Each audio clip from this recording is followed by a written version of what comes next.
At 5 Eyewitness News, you told us that fraud and wasted money are important to you, and that's why we're going after it. I'm Kevin Dorn, and every day 5 Eyewitness News is following the money in your neighborhood, asking the tough questions, looking out for you, and uncovering fraud with your tax dollars. We're listening, and we're working hard to protect your money. Watch and see the difference on 5 Eyewitness News. Hey, Garage Logic fans, I do a podcast on the Garage Logic Network that comes out every Wednesday and Friday now, twice a week. But here's an important caveat. There is zero logic available in my show, in the formal definition of logic. Of course, life is a yin and yang kind of thing. There's the logic side, and then there's the what the hell side, which needs to get its exercise. So come for the what the hell and stay for the you've got to be kidding me. Mishki, now Wednesdays and Fridays, twice a week. Ski Cat. Josh Arnold, investment consultant, brings you Garage Logic Podcast number 1657, November 10th, 2025. Record high on this day was 69 degrees in 2012. That surprises me. I would have anticipated that the record today was back in 1975 because I remember when the Fitz went down, it was really, really warm weather in the Twin Cities. And 3 degrees was the record low in 1986. Do yourself a favor and call Josh Arnold at 952-925-5608 for a free 48-minute consultation.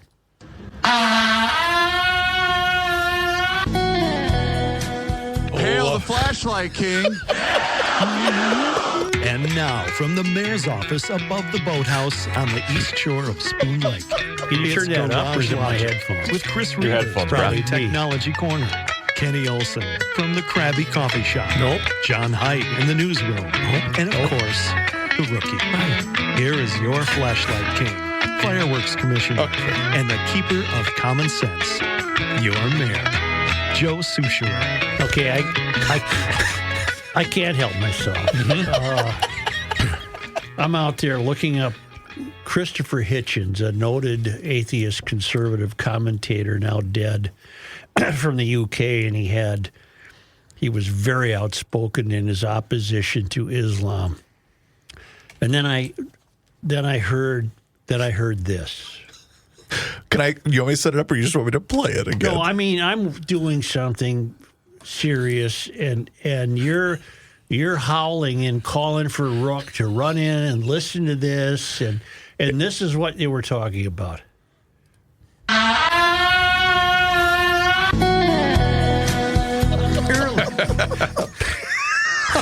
Okay, so I have two brothers and a father. Yeah. And they are truck drivers.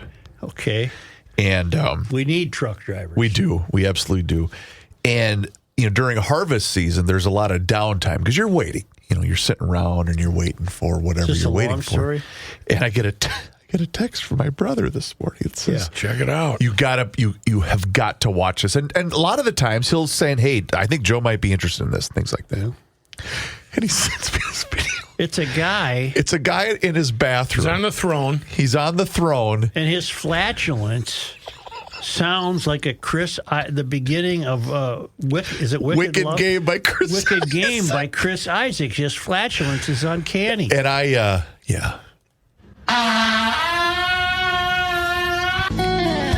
Oh, my God. That is wonderful command. Wonderful command. That is just, you know what? I don't mind playing it because my hat's off to the guy. That's Hall of Fame. If I can do that.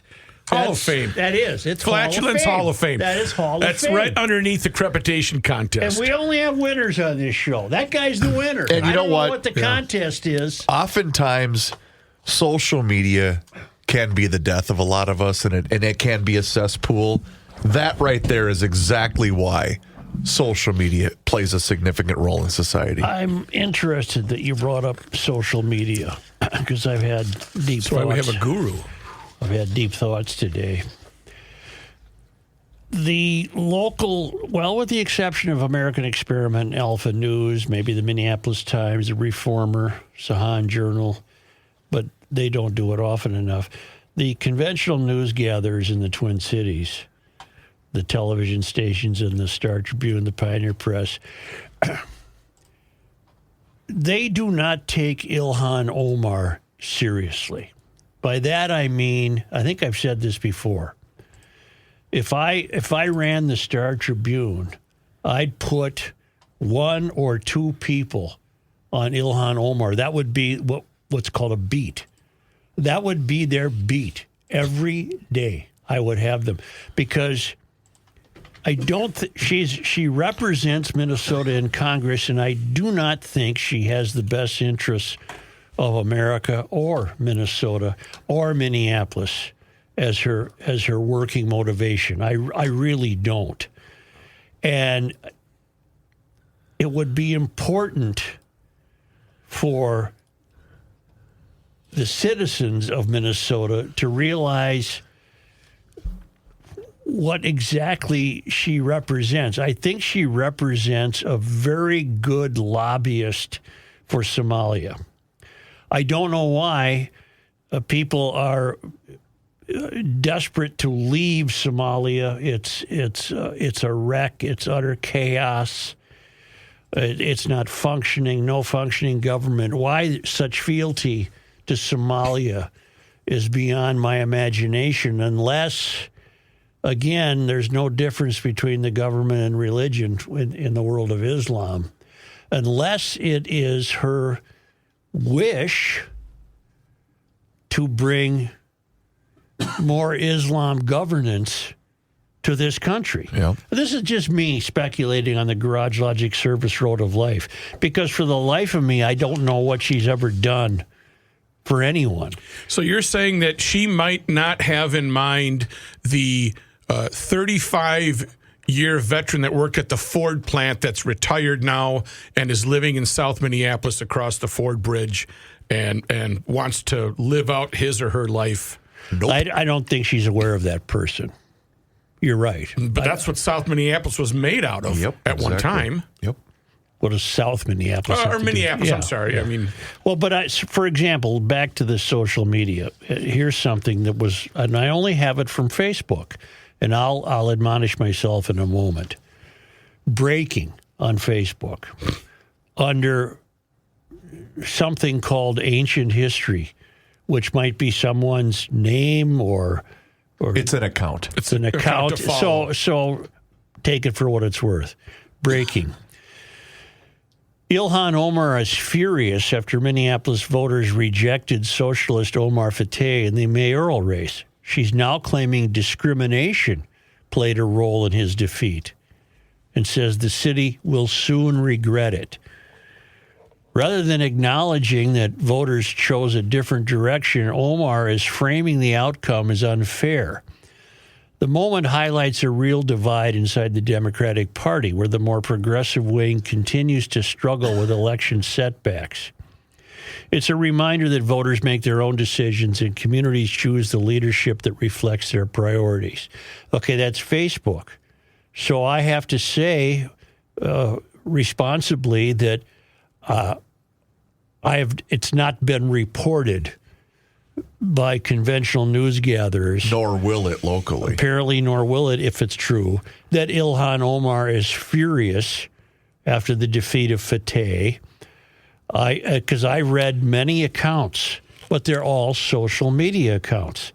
And we're trying to keep our head above water here. So I can't place any factual consistency with them, but that she was lecturing tribes of Somalis in Minneapolis. And again, I don't know if that's true. I don't know that Somalis in Minneapolis consider themselves members of various tribes, but the overall tone of what I saw over the weekend corroborates the fact that she appears to be angry that Fateh didn't get elected, but I have not seen any reporting that I can count on that she claims it was because of discrimination.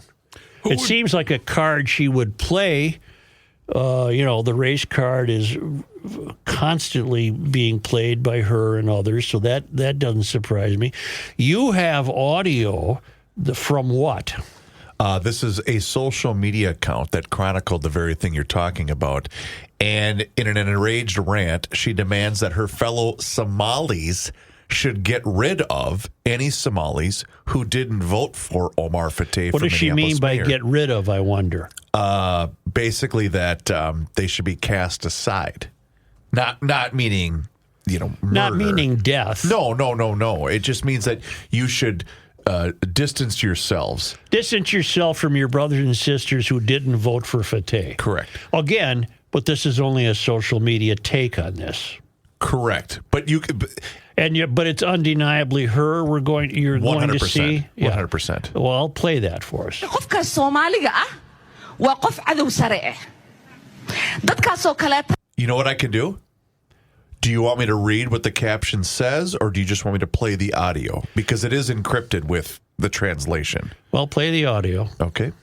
Magaaladayna nool dhex nool yihiin. Waan aragnaa anagoo dhan. Qaar waxaa jiro aan dhahno qofkan wuu iska hadlaa.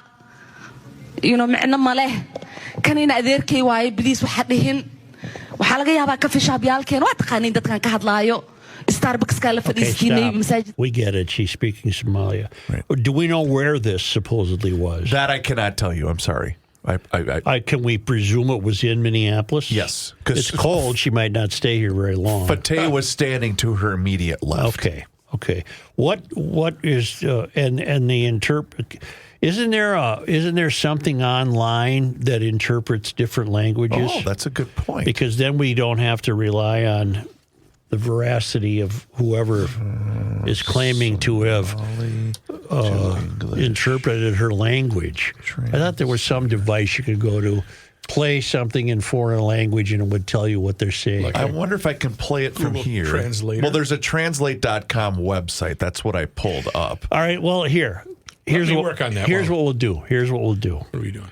Read me what you have as a translation. All right. And if we find that it's different, once we figure out this translator deal, we'll correct ourselves. All right. When a Somalian person becomes an enemy, they become a serious one. Pause as it's playing. And there are people like that living right here in our city. We all see them. Some of us try to dismiss it, saying, oh, that person just talks too much. It doesn't mean anything. Or leave them alone. That's my relative. You probably met them in coffee shops. You know exactly the kind of people I'm talking about. You've sat with them at Starbucks. Maybe you've seen them at the mosque once in a while. Maybe you've gone to parties together. You know who I mean. You've seen them. Sorry. We need to get rid of these people. We will never gain power and move forward as Somalians as long as these people live among us. 30 more seconds. And we don't kick them out. The same people, Somalians, we try to defend, they're the ones who want to see us in jail. And she's very angry, by the way, when she's saying this. Who spread lies about us, who make videos claiming we said things we never said. Some people did some things. Who spread lies about us. I saw her say that. Yeah. By the way, I saw her say that. On a Somalian television show. Some people did some things, and they had a little chuckle about it. That's not a lie. I saw her say that. Right. And when that happens, there's no way that we can defend ourselves. I can't keep saying all day, I didn't say that because I've got work to do. We're busy doing our jobs, defending you, Somalians, protecting this country, and creating laws. I can't waste every day fighting against accusations of what they accuse me that I said on videos. 10 more seconds. That's your responsibility and your job not to welcome those people. And finally, who worked to block and undermine the Somalians in this country from gaining power or having any type of influence? Okay, here's my take on that. She will not ever come on this show and discuss those remarks. I think she should, but she won't. Those remarks seem to me to indicate exactly what I've suspected all along, that her interest lies in power for Somalis. She doesn't give a bleep about me or you or your neighbor. She I don't know what to think, because she has not been studied carefully enough. She's not been followed carefully enough. She has just skated along, playing her race card and being the first Muslim, first black, first woman, this and that and the other thing, and no one's taken her seriously. And it seems to me what she's doing there is scolding the Somalis in Minneapolis who might have chosen a broader assimilation than she would have preferred. She seems to be scolding her brothers and sisters who dare say might not even have voted for Fatah. And that doesn't wash with her. It almost seems as though, again, if all of this is true, I don't deny the presence of the video, but she seems to be scolding people for not electing Fatah. Yeah. And then, of course, to play against the sensibilities of the prematurely gray-haired 42-year-old women who live around Lake of the Isles that are too stupid to know what's happening, she's saying, well, it was discrimination. Well, that'll play well at cocktail parties. We're still discriminatory. On and on and on. No, had nothing to do with discrimination. The guy's already in the Senate, isn't he? Right. And it's almost as based on nothing, by the way. It's almost as if you people had the audacity to get in the way of a master plan. Yeah. That's what it feels like. And now, if it sounds like hyperbole and if it sounds like I'm reaching, and if the conventional news gatherers think somehow we've gone off the deep end, then correct me. Yeah. Then go to her meetings. You can become aware of them. Record her remarks. Have them analyzed by various experts in town. But that isn't being done. Incidentally, it's not unrelated to this topic. I have a note from Chris in Dallas. Greetings from our Texas redoubt. I write to issue a cautionary note about the win of Jacob Fry. Fry was a uniquely terrible candidate of whom we could say we would regret losing to his predecessor, but that his candidacy had to be embraced because his opponent was so terrifyingly radical. Fry won with a 50.03% of the total votes counted after all the ranked choice tomfoolery. Hardly a mandate. I share your ill regard for ranked choice because it makes voting in elections ridiculously and unnecessarily complicated. I think that's true, but ironically, I think it was because of ranked choice that both Kaoli Her and Jacob Fry won. Don't ask me to explain that. It seems that just barely enough people turned out to reject the DSA and Fatah, but it is wildly out of place to think that Fry will govern much differently than Fatah would have, especially because he hasn't up until now. His Somali language speech at his victory rally was his demonstration of fealty to that constituency and points in the direction that his mayoralty will go. Fatah's supporters, agenda, and movement. Here's the key paragraph, because I happen to think Chris is right. Fatah's supporters' agenda movement are not retreating. They are reloading. They have sniffed the scent of their revolution on the doorstep of power and seen it prevail in New York. They will not stop now. The destruction of Minneapolis may slow a tiny bit, but the end game continues apace. A precarious state indeed. From the heart of Big D, Chris Jarocki. Well, that audio that we played corroborates the idea that she's now in a mustering mode. She's mustering the troops again. She's saying we need to be more concentrated in this effort. Yes. I have a prediction. I shared it with you guys off the air. Yeah. I believe that after watching that video over the weekend, I believe that at some point the Republican Party will try to find a candidate to run against Tim Walz They have many candidates already announced running against Tim Walz. Tim Walz has a horrific track record in the state. I believe he will remove himself, and Omar Fateh will be implanted as the Democratic nominee for governor of the state of Minnesota.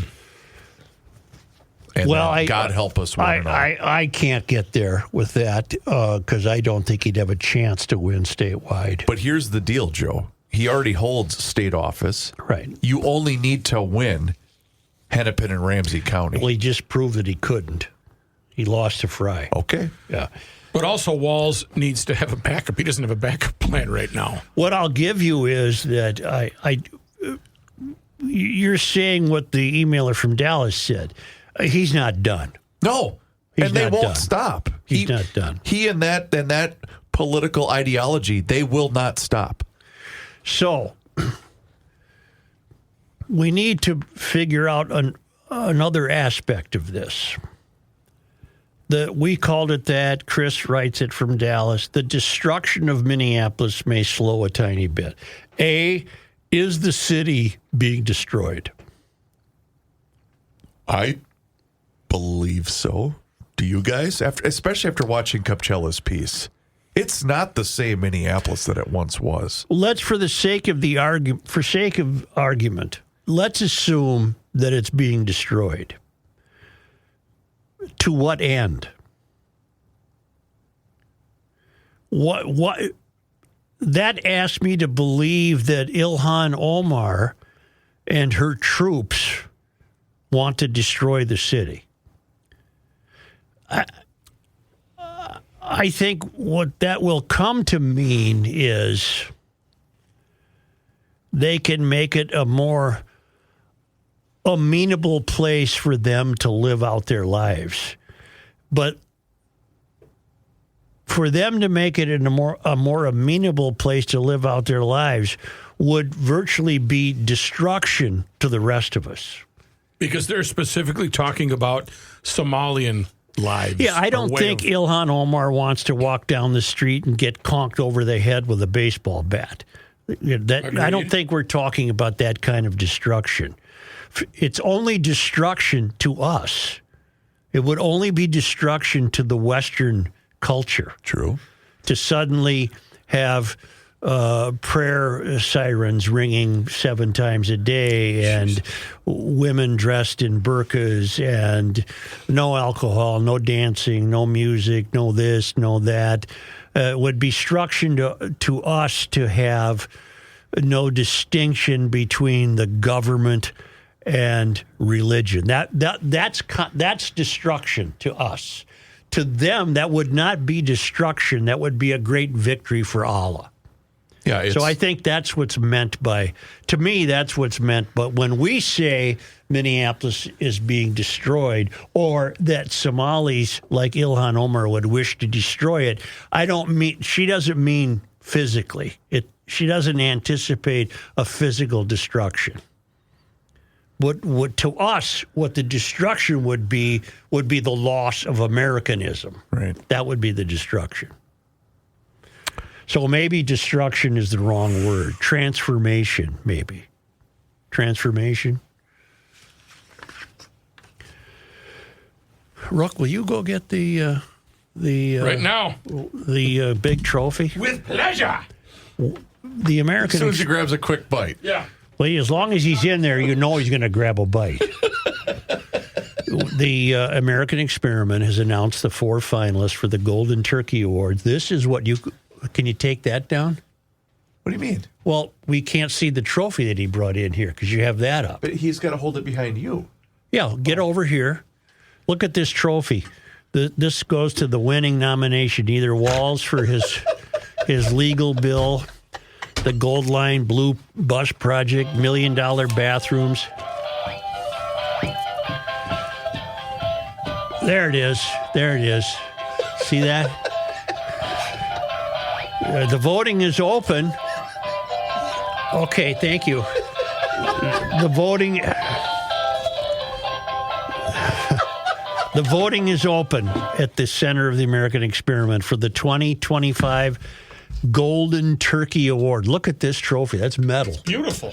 Remember at the beginning they didn't have a trophy, and we said you got to have a trophy. Look at the $100 bills pasted here. Benjamins. Oh, this is ridiculous. But the American experiment has cited in on the ridiculous spending by. It's a major award. It's a major award. Fragile. You can vote. There he goes. He's going to take the trophy out to the other room. Vote now. Chris, when is the winner announced? We are going to announce that at the end of November, I believe. Wednesday before Thanksgiving. Right before Thanksgiving. You can vote. Go to AmericanExperiment.org.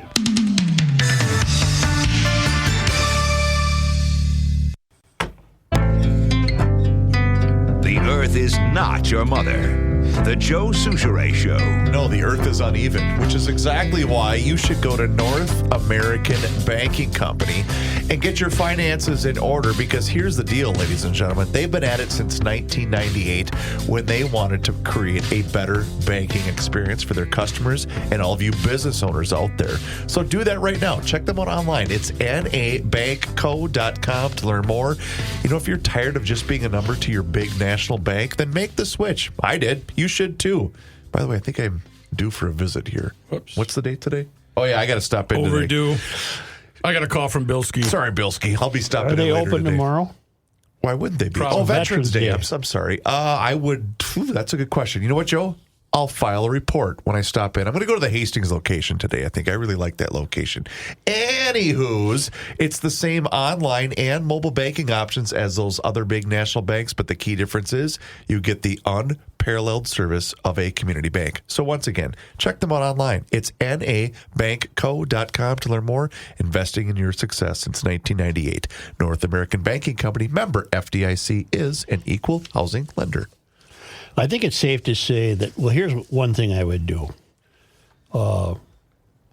Find a Somali that apparently has fallen out of grace with Ilhan Omar.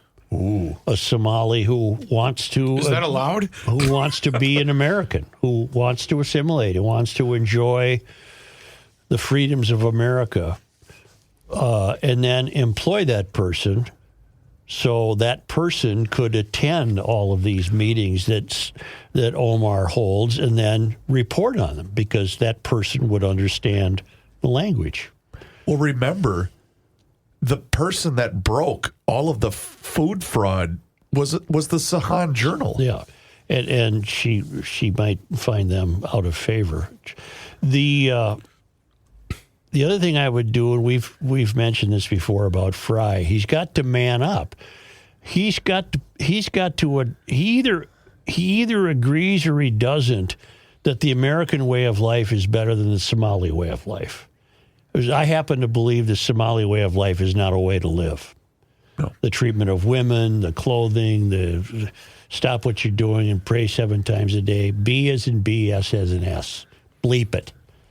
But if that isn't, if the mayor of Minneapolis is not going to defend the conventions and traditions of Americanism, then who will? I don't understand why any. Well, I'll stop right there. Here's what let's go to England for a moment. All right, the Londons. Yep. You're London.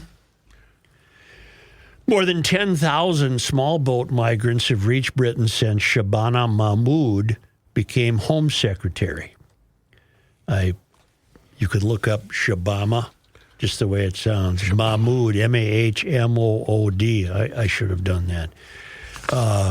Secretary of State. No, Home Secretary. Sorry, yeah, Home Department. It means 10,000 Channel migrants came to Britain in Ms. Mahmood's first 66 days in charge of the Home Office. Under her predecessor, Yvette Cooper, it took 74 days to reach the same milestone. She was moved sideways to the Foreign Office by Prime Minister Sir Keir Starmer after failing to get a grip on the Channel crisis. Under Tory Home Secretaries, the 10,000 point took 171 days after James Cleverly and 583 days under Priti Patel. Oh, and then it just goes on to say that the pace of arrivals seems to be driven by gangs deploying larger boats dubbed mega dinghies, with many now carrying close to 100 migrants. Traffickers have been able to obtain the dangerous vessels despite Labor's pledge to smash the gangs. The point is that London has just opened their gates to...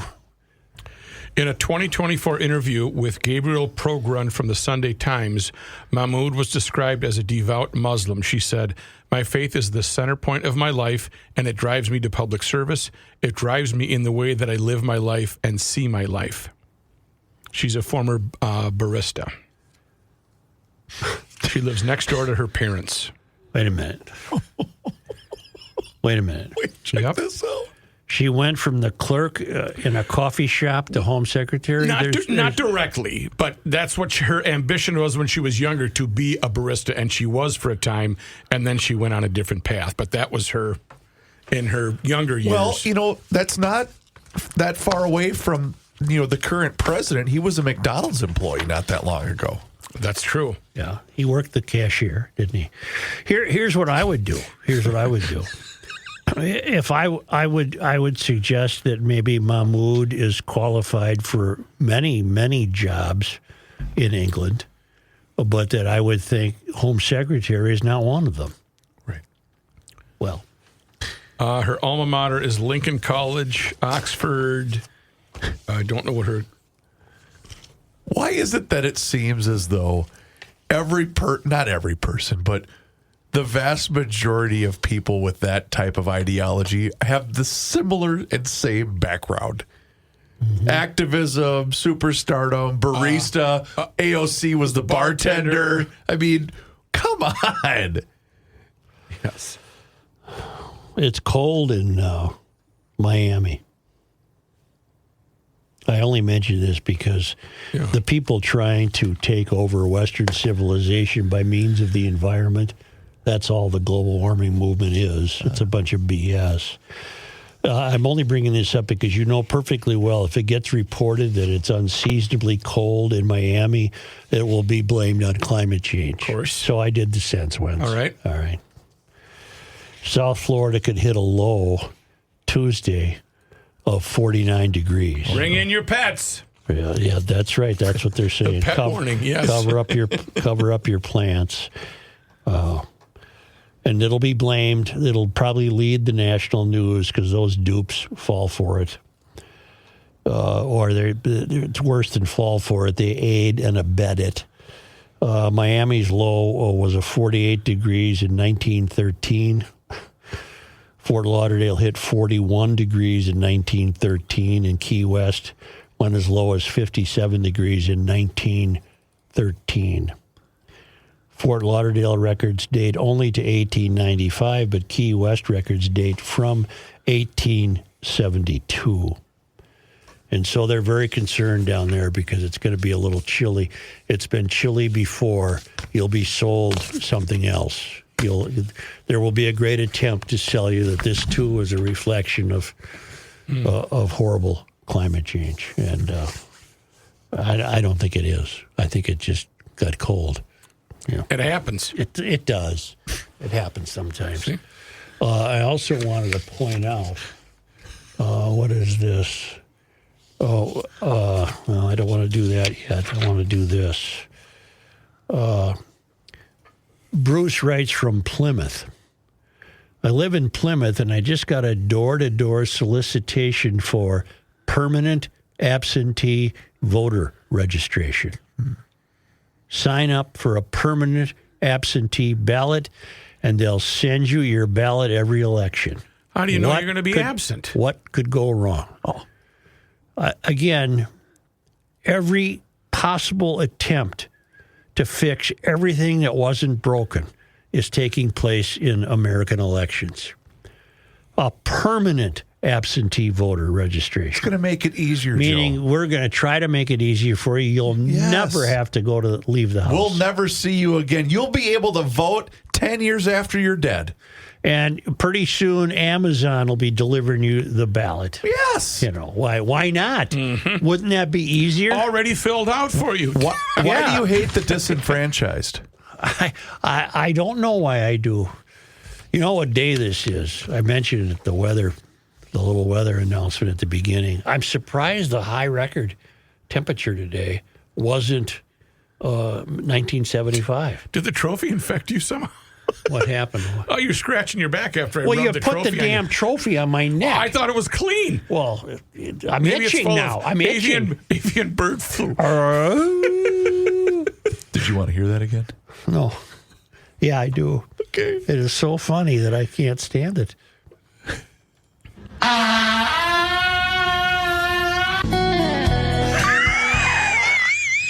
It's perfect. You know, the other day, maybe a couple of weeks ago. Is there any way, then I'll get back to you. Is there any way you can find me the temperature in St. Paul for November 10th, 1975? Oh, for sure. Staff, anyone? For sure. Anyone? November 10th, 1975. I'll take the 9th, 10th, or 11th. I swear to God, I remember when the Fitz went down. It was very, very warm, and that contributed to the hellacious storm that developed over Lake Superior. Yes? My 10-year-old son had a bunch of friends over. Okay. And they were talking about various things, sports, basketball, the Vikings, whatnot. And then someone said, well, what does your dad do for a living? Yep. And he said, well, sometimes we get to come in with Dad, and he has a really funny fart button. Mm-hmm. That's the new one, by the way.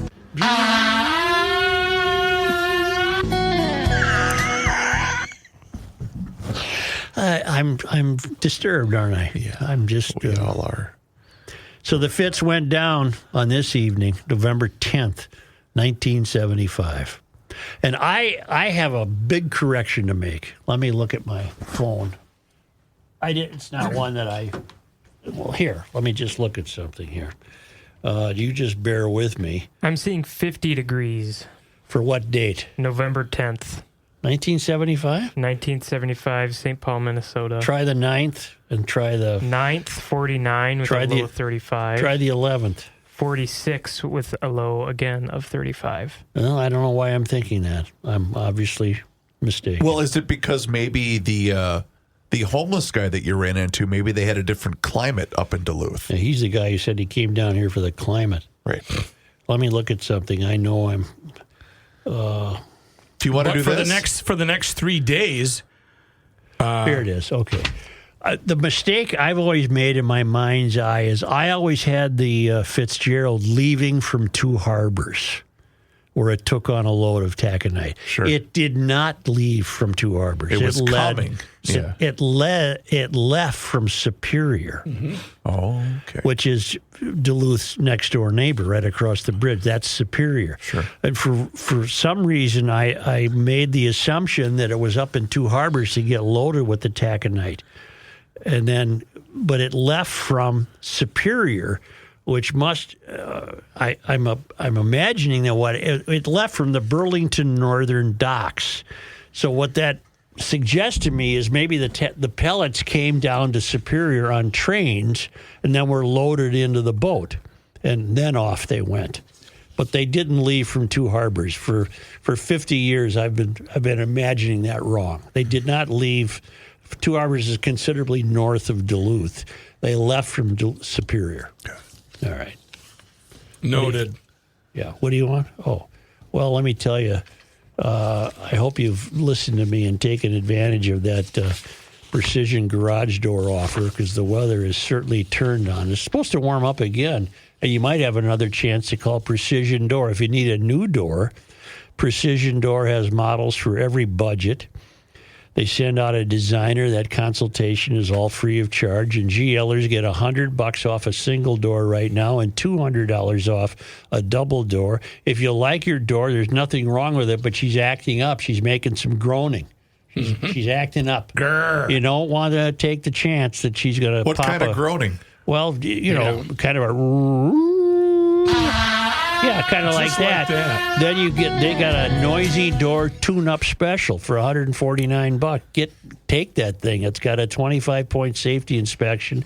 That way you'll get the preventive maintenance done, and you'll be good to go all winter long. Book online at precisiondoormn.com or call Precision Door at 612 888-263-6985 to schedule your free Precision Door on-site new door estimate or book a noisy door tune-up special.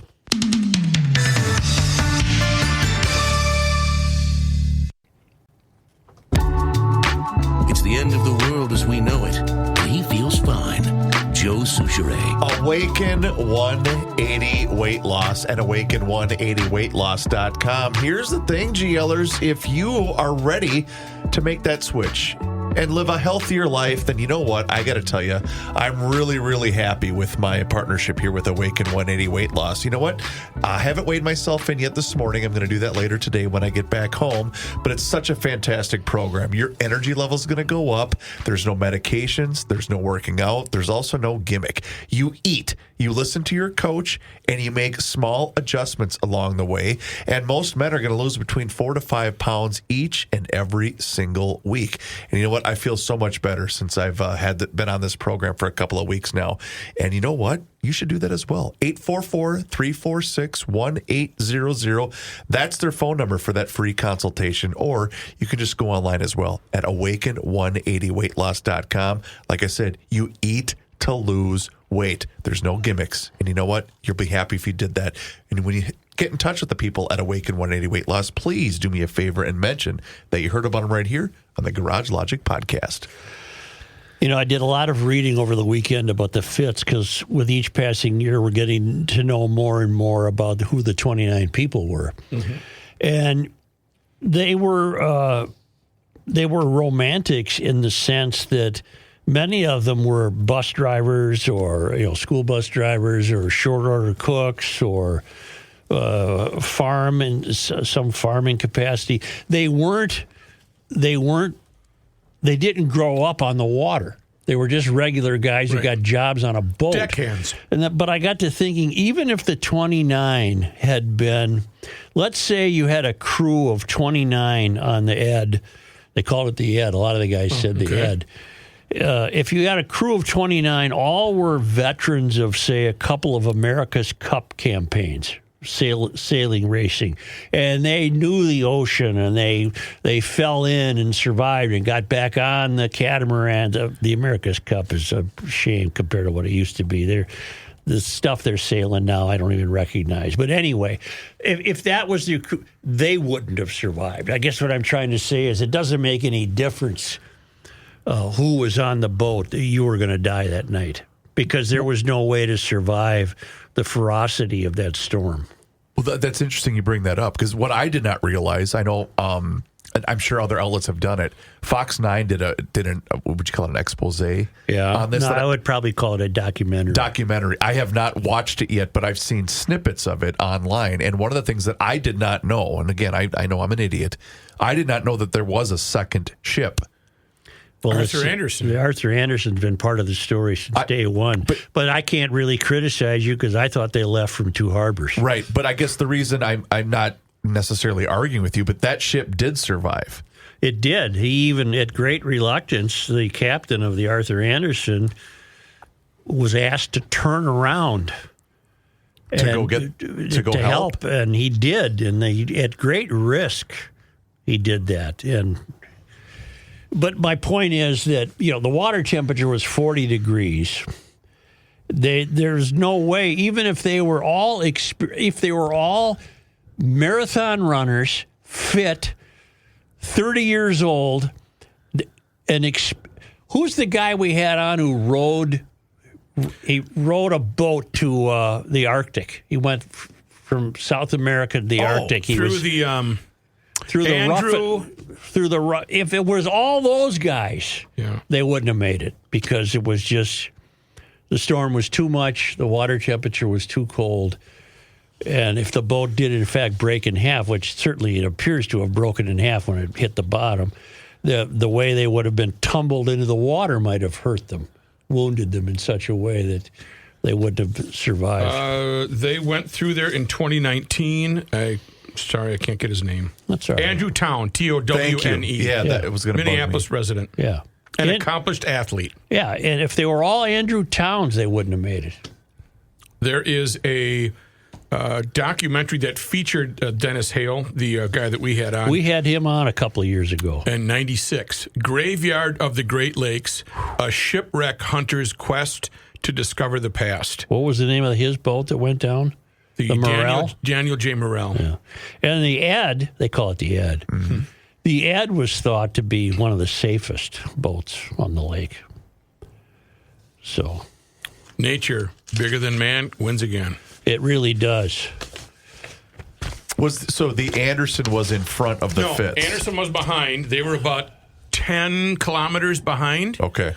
And so when they happened upon him, they were asked to, hey, look around. But it's pitch black. Right, you can't it's the see middle of the anything. night. Right. So even though they were behind, he might have gotten to a point where he would have had to turn around to see where they might have gone down? Because they were asked to turn. Well, they had radio contact. McSorley said, we were holding our own. We're holding our own. And that's the last message. And then they didn't hear anything. So they were told, have a care. Now it's a rescue mission. There might be guys around there. And one of the dumbest pieces I've ever seen in a newspaper was this morning in the Star Tribune, where a columnist is quoting someone who nitpicks the Gordon Lightfoot song. Oh, the 8 things that were wrong? Yeah, it's Come like... You're kidding me. No, from some mill in Wisconsin. Well, it was Superior, and that made it sound like the pellets were processed there. You know, it was the dumbest thing I've ever read. Yeah. It'd be like if you took a Beatles song, I Want to Hold Her Hand, and you said, it really wasn't her hand, he touched her elbow. It was just the dumbest thing I've ever seen in my life. So this particular person went John Haidt on the song? He did. He just FYI'd the hell out of you. Well, here, I'll tell you. I love you, Johnny. I'm Why not trying does to pick the on you. Fitz require, I know regionally it does, but nationally it does as well. It's on every news channel, the anniversary. I mean, nationally. I think the only answer I can come up with, it was the ultimate dark and stormy night story. The ultimate dark and stormy night. Is it and then why the Arthur Anderson is not untouched, but sailed through. And time is money. I suppose everyone, they would love to have it to do over again. They wouldn't have left. But there were cars waiting to be made. You sound like a broadcaster. He'd love to have that one back, huh? Yeah. Here's where that thing was going to sail right into the car plant in Detroit, I think, and they you could unload pellets at one end of Henry's plant, and a Mustang came out the other end. It's amazing. When you brought up was it an op-ed or a column? I'm sorry. I'm getting it for you right here. When you brought that up, by somebody named Robin Washington. It's not all Robin that's doing this. He's quoting some expert. 80% of that song is wrong, from the Chippewa legend that doesn't exist. On and on and on. But he's quoting some guy. What the hell? Call it Gitchagumi. He's quoting some Rick Mixter. Yeah, Rick M. Are you sure it's not Rick Maboltov? It's Rick Mixter, a Michigan-based journalist and documentarian who spent decades chronicling the Fitzgerald and even saw the wreck firsthand in a 1994 dive. Okay, I don't doubt that he's an expert, but what the hell point have you proven? He's a dink. By pointing out these, Gordon Lightfoot gets a little poetic license to write a song that became one of the most famous songs in the world. There it is, right there. Chilling. You hear that, you stop in your tracks. Because it's the ultimate dark and stormy night theme song. I suppose we get in trouble for even playing that. I think we're okay because we're talking about the song. See, the Chippewa, that doesn't exist. There's Chippewa. There's Chippewa in Wisconsin. But apparently there wasn't a Chippewa lake. Fantastic song. Here's where I thought you were going with that when you mentioned Star Tribune in this particular story and song. I thought you were going down the Euphorian weather-related climate. No. That's where I thought you were going, in all seriousness. Well, today, that same accident would be blamed on climate change. 150%. But not 50 years ago. It was what it was, an accident. Right. The Anderson just went out of service last year. Yeah. Seriously? Launched in 1952. It hasn't been out for its 2025 season. Holy crap. The Ed was launched in 1958. So the Ed was 6 years newer than the Anderson. What technology would... I mean, think about that. Well, I suppose they upgrade the technology. If you saw the two boats on the horizon, you couldn't tell them apart. I do believe, though, that we have finally supplanted the previous Rick with this particular Rick. Yes, Rick Mixter. Rick Mixter is now going to be the name when you're looking for something. Hey, and what are you, a Rick Mixter? Can I go totally euphorian on you? Why not? Oh. This should appeal to all of our euphorian listeners. But, I maintain this does not necessarily have to be a euphorian point. Okay. There's a plan to kill. It's a government plan to kill our government to kill 450,000 barred owls. I thought we don't do that. I'm not. No, you're not killing. Well, apparently. Why are we doing this? This is from the Los Angeles Times. A controversial plan to kill one owl species to save another has cleared a major hurdle. The full Senate bill last week struck down a GOP. See, the GOP is trying to prevent the culling of up to 450,000 barred owls in the Pacific Northwest over 3 decades. It's a major win for environmentalists and federal wildlife officials who want to protect northern spotted owls that have been crowded out by their larger, more aggressive cousins, the barred owl. In recent weeks, they got an unlikely ally in loggers who said scuttling the U.S. Fish and Wildlife Service plan could hinder timber sales. But it's a blow to an equally unusual alliance that includes right-wing politicians and animal rights activists who argue the cull is too expensive and inhumane. The Trump administration leaned on Republican lawmakers to get out of the way, scrambling party lines. Oh, I just think this is terrible. Well, you'd think that then the spotted owl would become more aggressive and fight off the barred owl on their own. I feel a lot of relief because this was one of the most major threats of the long-term continued existence of the northern spotted owl in many years, said Tom Wheeler, executive director of the Environmental Protection Information Center. We've passed this hurdle, which isn't to say there aren't other hurdles or road bumps up ahead, but this feels good. Wheeler described the failed effort as a nuclear threat. If the resolution had passed, the Fish and Wildlife Service would have been blocked from pursuing any similar rule unless explicitly authorized by Congress. Now, Wheeler said he and his allies can continue to push for the owl cull to be carried out and for the federal funding to support it. Who? Wheeler? What this means is that not only are barred owls at extreme risk of large-scale shooting, but spotted owls in old-growth forests are at risk from chainsaws. Here's what I want to know. Who made the decision that a spotted owl is more valuable than a barred owl? That's what I'm saying. Is this DEI?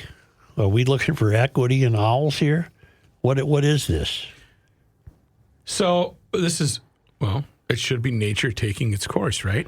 In May, federal officials canceled 3 related grants in California totaling more than $1 million, including one study that would have included lethally removing barred owls from more than 192,000 acres in Mendocino and Sonoma counties.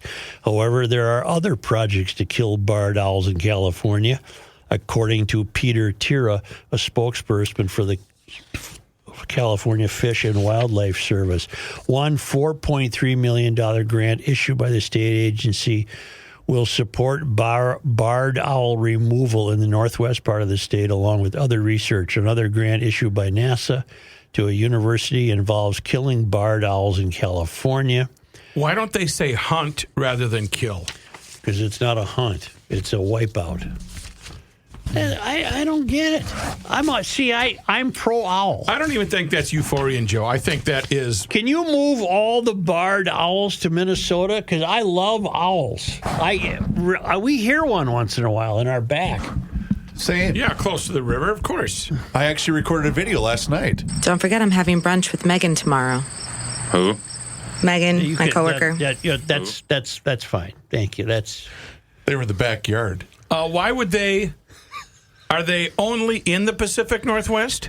Because, why can't they trap them and transplant? There are barred owls probably in Minnesota. Well, why don't you look it up? Barred. Is that with a W? I just feel terrible. It's a shame. It's a shame. You're right. Well, I ain't got nothing against no barred owl. Just like Muhammad Ali, I ain't got nothing against him, Viet Cong. Right.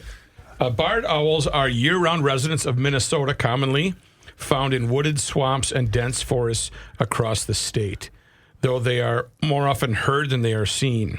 Plus, they're important because they get rid of the critters. Okay, look this up. What owl are we favoring? Spotted. Spotted owl in Minnesota? The spotted owl.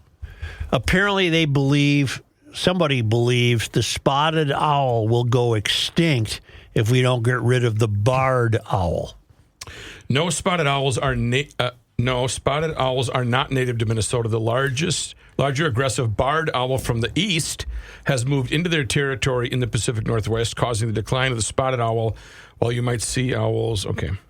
It sounds to me like the spotted owl aren't necessarily killing. I'm sorry. It sounds to me like that barred owls aren't necessarily killing spotted owls. They're just beating the spotted owl to the food. They're getting their butts kicked. They're beating the spotted owl to the mouse. Yes. Or the rabbit or whatever. Maybe there's a government program where we could feed the spotted owl. That would be fraud. That would be too much fraud. We got to feed the owls. We fed 450,000 right here owls. from Safari Restaurant. The Somali guy just said, "Are you serious, Clark? We can do that. We can do that. We could make some money off that." Oh, gee whiz. That's owls. No, I agree with you. That's stupid. 450,000? What are they going to do with them? If they said, 1,000, I wouldn't have got worked up. But you're clearing out a lot of owls. That must mean, by the way, that don't ever tell me that barred owls are endangered if you can afford to get rid of 500,000 of them. There's that many of them. Dang it. Who's our guy from the fair with the owls? Oh, remember John? He flew to the tree. Yep. John from Birds of Prey in Texas. Yeah. What do you want from me? I need an ad from you, sir. Let's do this. From the land of Gitchagumi. That didn't get challenged in the column. Gitchagumi must be the legitimate native name for the lake. What about what the chef said? It's been good to know you. Too rough to feed you. Oof. Oh, that's in the column. How? Nobody can verify that. That's a clever line from Gordon Lightfoot saying, fellas, it's too rough. We can't have dinner. Sioux Falls is going to have to wait a minute. Because, Rookie, I'm going to do this for you. Okay. Because it's food-based. I know, it's food-based. Because those guys want cookie. They want steak and baked potato. You think the chef was called Cookie? Yeah. He didn't challenge the line, does anyone know where the love of God goes when the waves turn minutes to hours? Okay. Mixer said, I can't criticize that. Okay. Well, thank you for appreciate your support. Yeah, thank you. I gotta find that. I swear to God, it's an integral part of the song because he talks to the crew twice. Oh. That makes one of Mixter's criticisms feel a bit like nitpicking. His assertion that Bob Rafferty, a last-minute replacement as the ship's cook, never would have said, fellas, it's been good to know you. Disagreeing is Rafferty's daughter, Pam Johnson. When I talked to Gordon Lightfoot, this is the daughter of the cook talking to Gordon Lightfoot. When I talked to Gordon Lightfoot, he and I discussed if my father would say those words, and I said yes. She said in an interview posted at SS Edmund Fitgerald online. Well, you know what, pal? Go bleep yourself. No doubt. I believe that the cook would have said, hey, can't feed you, and then it's rough. Here's something more important. Yeah. It was a song. True. So what difference does it make if the guy said it or not? I want to believe he said it. It's a nice line. I believe he said it. It's a nice line by Gordon But I Lightfoot. know better because I'm a columnist. Yeah, I don't think he would have said that. Hey, Rick M. What would you have said? Holy Christ, Where's all that freaking water coming we're going from? down. If you're looking to change locations of your business, expand your business, maybe start a new one, consider Sioux Falls, South Dakota. Business-friendly tax environment with no personal or corporate state income taxes. Sioux Falls is growing, 300,000 people, large, well-educated workforce. Cost of living is low, centrally located and developed industrial parks. Your cost of doing business is under control, unlike here. Contact the Sioux Falls Development Foundation. They'll steer you to all the resources you need to know. Sioux Falls voted #1 best small city for business and careers by Forbes magazine, and South Dakota is one of the most business-friendly states in the country. No state corporate or personal income tax, no inheritance tax, no limits to what your business can achieve, and entrepreneurs are welcome. Go to Sioux Falls Development, that's one word, SiouxFallsDevelopment.com.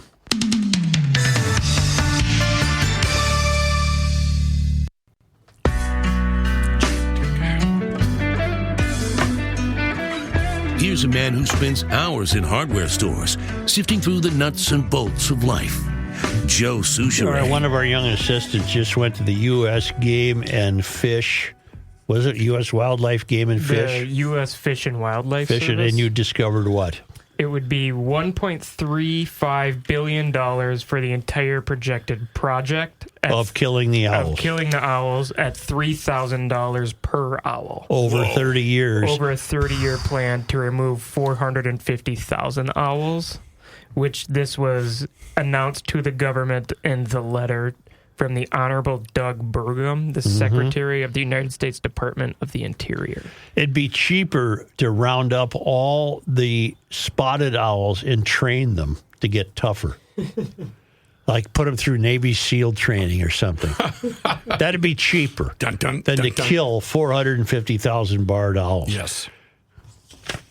Why is see if you can find that, Gabe. Why is the spotted owl chosen to live and the barred owl isn't? What give me an owl. I'll take an owl. Right. I don't care what kind you are. Mm-hmm. Let's go here. It's just it's a crying shame. While you're looking that up, I got a note from Jordy, and then I went and found the material. Nancy Pelosi, God help us. Yeah. Now, she just retired, right? Announced that she will be done at the end of her term. Well, she must have fulfilled all her wishes. You know she what? made $130 million in stock profits during her congressional career.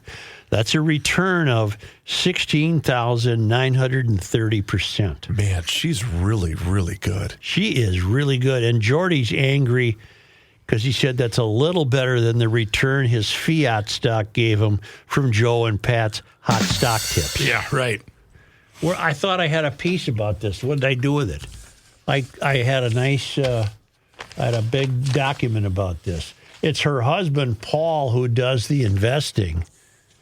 But hang on, I got you. Investing is easy. Now's the time to invest. Invest now. Time now for Joe and Pat's Piping Hot Stock Take. where in the hell is it? I had the 5 things she invested in. Or Paul Pelosi invested in. A lot of that was... NVIDIA was one of them. NVIDIA was one of them, and I believe she's also a giant shareholder in, I can't remember which, Medicare. Well, here's what Paul did. Here's what Paul did. Rather than invest in various AI startups, because they'll die on the vine. A lot of them will just fail. He invested in the ecosystem that supports artificial intelligence, the chip makers and things like that. So he may very well be a genius, but you can't tell me that are there a lot of guys in America that had a 16,930% return during the years that equaled her congressional career? Right. Holy mackerel. I don't know if you're aware of this, but there is an official social media account called the Nancy Pelosi Stock Tracker. I am aware of that. Okay. Yeah. It does very well. It really does. Now, either she and Paul are just geniuses, or she knows something we don't. 1 hour ago, the Nancy Pelosi Stock Tracker issued the following. Another day, another trade. April Delaney disclosed purchases that caught her eye. $30,000 into LabCorp, which owns Covance, a developer of animal medicines and biotech products, and $15,000 of biotech, which makes diagnostic tools for humans and animals. Here's the deal, ladies and gentlemen. There are people who follow this account I was just thinking that are making tons of money. And we know one personally that does this. I should be. We all should be. Yeah. Nancy Pelosi posted a staggering 16,930% return on investment, beat the market by 581%. Here are her 5 biggest wins.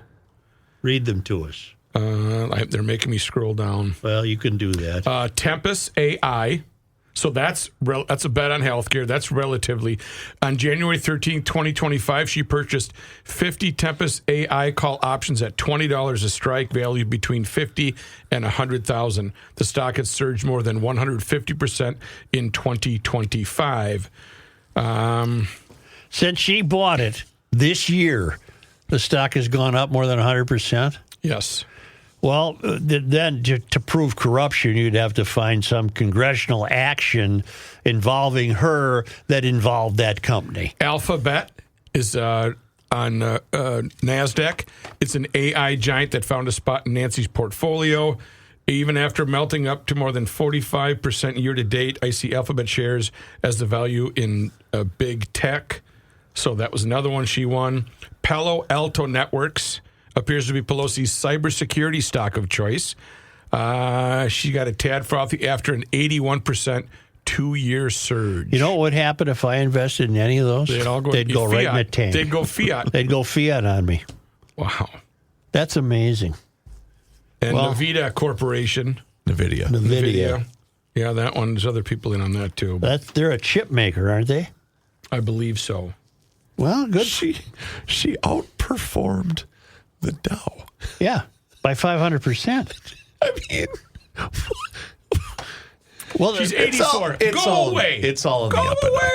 But I love the fact that someone like this, who's been in politics for 40 plus years, way too 87. long. But they're going to be they're going to champion the cause of the No Kings protest. Thank you. I appreciate that for you doing. Well, the but work. she's been fighting for you. Well, that's true. She's been fighting for working people. That is true. Yeah.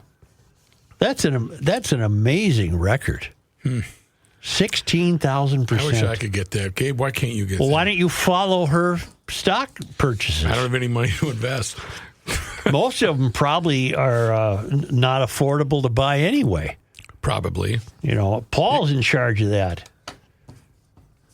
Paul, until he got conked over the head by that guy trying to break into his house with a hammer. Oh, that's right. Maybe he was trying to steal stock tips. Or I have a request from Charlie Carpenter to put Game of Flaws in our lexicon. We have not defined Game of Flaws. That's pretty much a Monday Night Sports Talk term. True. That's a game Pat invented. If he's driving the car and makes a wrong turn, it's going to be pointed out to him repeatedly, and he started calling that the Game of Flaws. Yes. And we all experience it. Yep. It's only males suffer from it. No female suffers from the Game of Flaws. No. It's when your helpmeet points out all your inadequacies. You know, when you went through the trouble to make the bed today, you forgot to put the proper pillows on in the order that they should have been. I'm willing to be corrected. I'm sure you'll bring this up on Monday Night Sports Talk later today, but I believe that this started with the train ride. Could be. He took a train ride to Chicago. He and the DA, and I don't know. It took about 4 or 5 days to get there or something. I have to find the time he called in from the stalled train. The train would stop in every little town, and pretty soon we got a lot of freight trains. He was getting harangued for how long it was taking them to get to Chicago, and I think that was the birthing of the game of flaws. Yes, sir. And it's just every man in the world has experienced the game of flaws. As I say, I do not believe there is a relationship that exists where a man could get away with it by pointing out the opposite. No. Do you, Rook? I don't. There's absolutely. You, of course, are one of the few males who would not experience the game of flaws. Oh, I think I have, but on a lighter scale. Yeah. It's a game of flaws light. Yeah. Again, that would be my worst problem, making the bed and not having the proper pillow arrangement. Hey, isn't the Lowry neighborhood in Minneapolis highly functioning and handsome? Yeah. I believe it's right by the Lowry Tunnel. Well, now that they're getting hit with the car windows being smashed. I don't understand this phenomenon. Well, I can. It's behavior. But don't have anything in your car. I wonder if that's Ward 10, because if it is, it's Chugtai. Let me look. Where I think all the people who voted for her have been somehow brain damaged in some way, because they just don't get it. You don't get it. You just don't get it. She's not your answer. Chugtai, I don't know if that's her residence. I don't know if that's her area. Walker, all up and down the streets there. Car windows are broken. Here was my answer on the first go around of the car windows breaking. All the guys in the neighborhood got to get together and, assign spots to be on the lookout. And, okay, I got 2 a.m. to 3 a.m. And you're out on your porch with a shotgun. And the minute you hear trouble, you start blowing that shotgun in the air. No, not at them, in the air. Okay. And of course, you'll get jailed for that. But so what? Your car windows won't be broken. Lowry Hill is in Ward 7. Katie Cashman. Well, she's gone, and now it's let's see who replaced her, which was a great victory for common sense. It was the park board woman whose name escapes me. But in any event, the residents are wondering, what can we do? What can we do? The city should do something. I think the time has come when citizens have to do more and more. The parishioners at an Annunciation. Elizabeth Schaefer. Yeah. The parishioners at Annunciation, for example, if they're on the ball, and I'm sure they are, they're never going to allow a shooting there again. You know what I'm saying? Right. There's too many eyes now, worried and looking and taking care. Same thing with this. You got to get the neighbors together and say, look, Fred, you got 10 p.m. tonight till midnight, and Bob, you got midnight to 2. I'll take 2 to 4. And then everybody's got a shotgun. Right. And you just blow it in the air and watch the mice run. Oh, you got to be careful about. Well, I'm not saying shoot them. I know, but even in the air. How about bear spray? No, because then you have to confront them. You can do that from 30 feet away. Well, okay, then bear spray. You got double. Boom, boom, boom, boom. And you can, right in between the eyes, hit them with some bear spray. Or play that guy, Wicked Love, from... that kind of spray. Just have that guy play. Hey, guys, open this.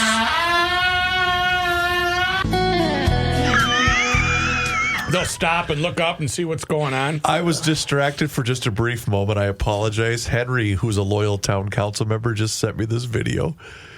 You can't be doing that during the show. No, but it's because you were talking about Pelosi. Yeah. This was a piece that aired on Fox News over the weekend about her performance from 1987 to 2025. This is astounding. Pelosi reportedly raking in more than $130 million in profits from trading stocks during her 37 years in Congress. That's according to a new report by the New York Post. The former House Speaker saw a whopping return of nearly 17,000%, while in all...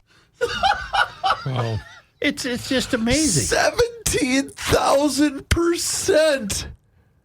That somehow is more alarming than the amount of money. Sorry. Well, is there more to that? No, that was the clip. But I just thought, that's astounding. Do you want to take a time out? I do want to take a time out. Come back with more bear spray. Yeah.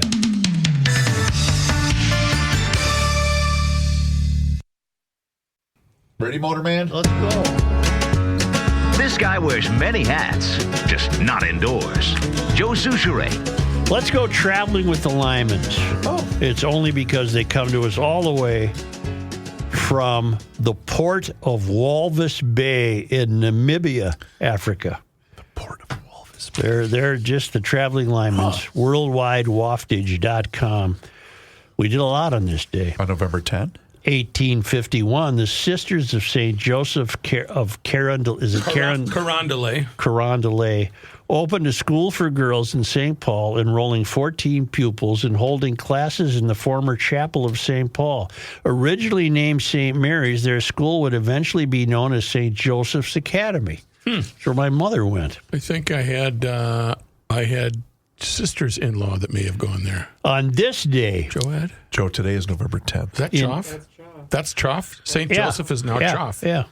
How do you know that? Isn't that the place where they brought Pig's Eye's original chapel and the workmen didn't know that they were supposed to save it and they just tore it apart and used the wood for other stuff? I didn't know That's that a story. That's a great story. Yeah. I mean, an interesting story. It is, man. Is that the name? Is that where the brewery got its name?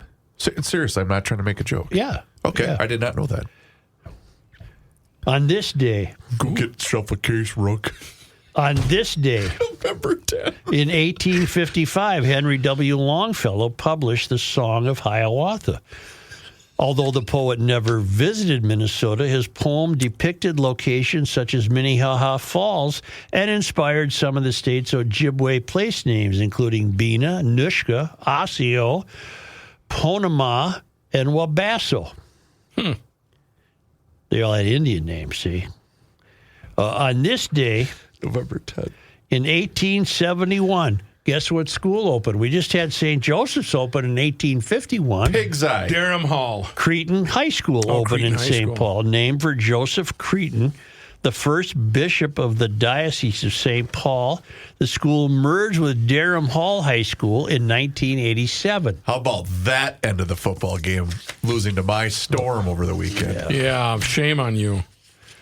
On this day, Joe, today is November 10th. In 1880, Captain R.H.L. Jewett received from the government a shipment of young carp with which to stock Rice County's lakes.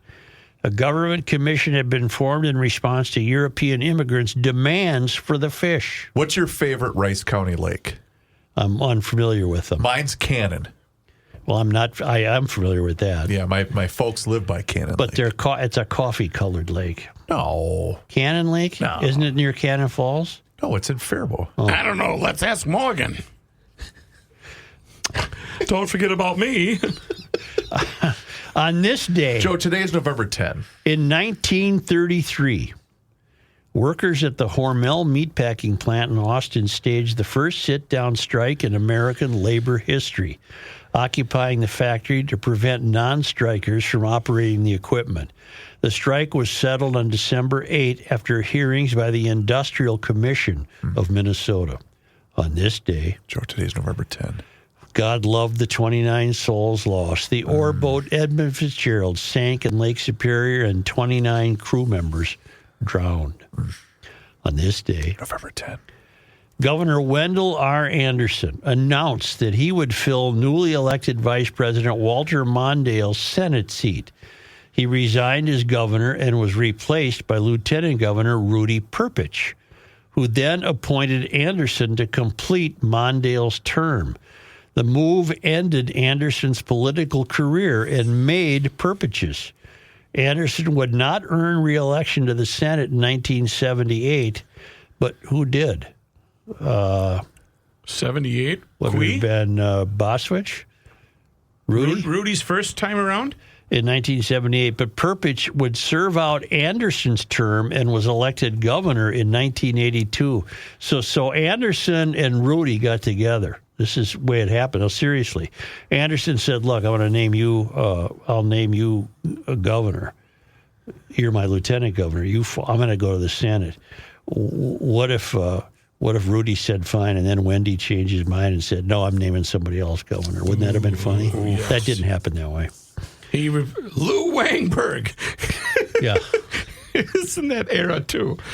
On this day in sports disappointment history. Joe, who'd we lose to on November 10? On November 10, 2018, Butler was traded to the Phillies. Jimmy Butler. Philly. My God, that was 7 years ago? The 76ers. Wow. That's crazy. On this day. November 10. Well, the Timberwolves got their first win in 1989 on this day. They beat Charles Barkley and the 76ers in overtime. Wow. At the Dome. Former T-Wolf Rick Mahorn came off the bench for the 76ers. Refused to play for the club. Wasn't 89 the Timberwolves' first year? That's why you just said they got their first win. Oh, yeah, I did say that. Well, how could by November 10th Mahorn already be a former Timberwolf? Because he was originally selected by them in the, whatever they called it, the supplemental or franchise draft, and then refused to play for the club. So they traded him. He didn't like it here? He sure did not. Because it was winter? No, just because they were an expansion franchise. Oh, and he was a superstar? No, he was a good player, but he just didn't want to play here. I see. Yes, sir. So he ended up with Philly. Yes. Is that where he stayed? Yes. Had a long, productive career? That I don't know. I see. Yeah. Thank you very much, G. Elliott. Yeah. Since it got mentioned, I have a question for the Rookster. Yo.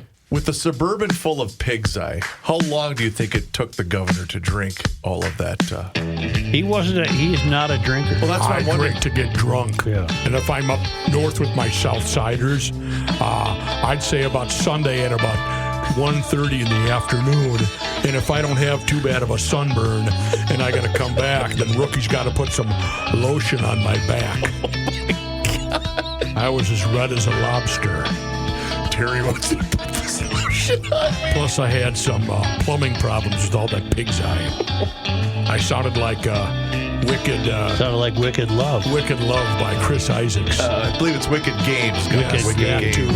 We played some fun games.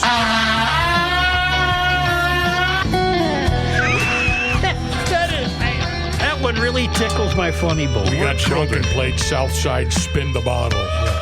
YouTube, Facebook, Instagram, all that stuff is there for you. I don't know. Do what now? I don't know.